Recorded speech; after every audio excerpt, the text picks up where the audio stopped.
not very often where I find a comic book that so demands to be reviewed that I feel the need to change the format of my entire show in order to do it justice.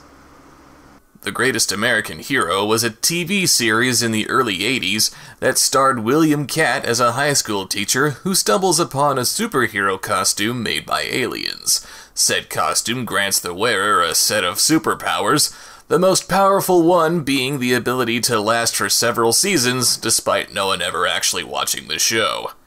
And 30-odd years after its cancellation, we see William Katt writing his own comic book based on the beloved hero's pilot episode, in an attempt to make himself relevant again.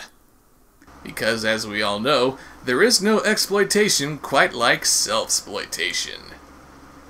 And it's a bad sign when you're trying to update your character for the new breed of comic reader looking for something bold and edgy, and all you can put on the cover is the hero's logo that would only be recognized by hardcore fans.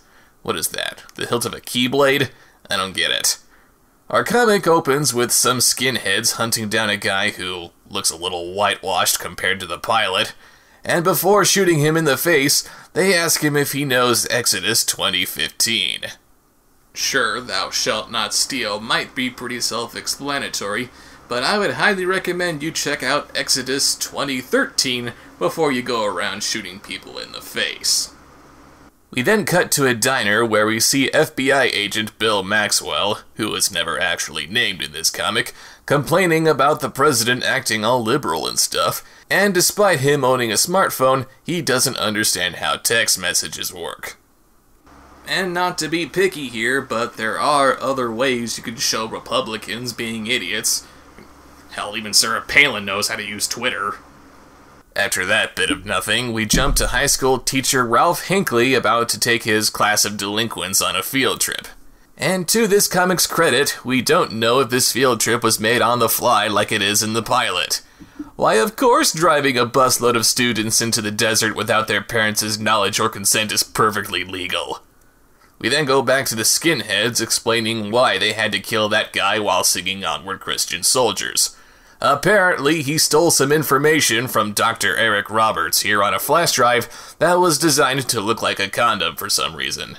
And then the good doctor locks this guy up and feeds him to some vultures. Pretty sure the Bible doesn't say anything about feeding your followers to vultures, but whatever. We cut back to Bill looking for his friend who got killed by the skinheads, and just happens to bump into Hinckley's class blowing up household appliances. Dr. Labcoat here explains that his job is to make sure these appliances are safe, but I'd question how safety-minded any consumer with this much explosives on hand can really be.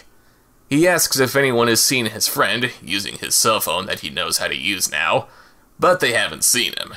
The field trip ends an undisclosed amount of time later, and the bus and everyone's cell phones mysteriously shut down. Hinckley decides to go to a gas station about a mile back for some help, and either got really lost or the sun just up and died between panels.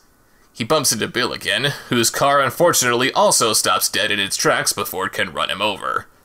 But a flying saucer appears and Bill's friend John tells them over the car radio that the aliens aboard want to give Hinckley a suit that will grant him superpowers to help them change the world. They could have easily given the suit to a cop or a soldier or anyone else who might be in a better position to help change the world, but I suppose a first-year high school teacher is just as good. And then John, who is a space angel, comes down to give them the suit, and tells Bill how he was and always will be his friend. The aliens beam him back up, and that's where the comic decides to stop. You'll have to excuse me for committing the faux pas of stealing the gimmick of another internet reviewer, but I too could use a pretty hat and a magic gun because this comic sucks. I guess it sets up the mystery of the death cult nicely enough to be revealed in future issues, but the motivations of the aliens are never explained, and if the rest of the comic just follows the plot of the pilot episode, they never will be explained. And it ends too abruptly before we even get to see the Greatest American Hero even put on the suit. So far the greatest thing this guy does is try to be inspiring to high school students who aren't anywhere near as bad as they were in the pilot. Granted, it's not the worst thing I've ever seen, but considering how often I review porno movies that feature Nazis, E.T., and more usually both, that's not really saying much.